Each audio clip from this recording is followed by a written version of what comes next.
welcome back to the channel where this week it is the turn of one of our own from the fleet.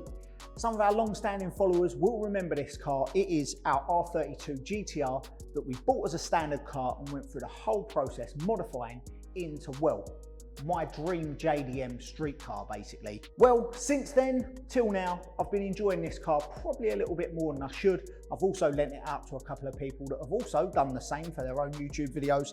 And she's been set up in some workshops having some maintenance work done. That means it's got a bit dusty, it's got a bit grubby, and it could do with a little bit of love. So we're going to get it in our wash bay, give it a thorough wash, decontamination, before getting it back in here, checking out the paint and seeing what we're dealing with. Now on this one, we're probably not going to go for full correction.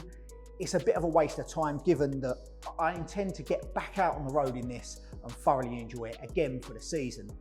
But what I do want to do is knock the edges off any swirls that are in there. I want to make it look nice, get it protected so that I can just give it a wash after I've used it and it's back to its former glory. With that said, we're going to get it in the bay, get it underway and see what we're dealing with. Let's go.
James said, the GTR's been off having a bit of work done in the garage, and also a few other YouTubers have had the car. After a good decon wash, we localised a few scratches that we've polished out. For the most part now, the car is looking pretty good and back to where it was before it left us. We're now going to hit the wheels, paintwork and the glass with our car Amex kit. Let's get to it.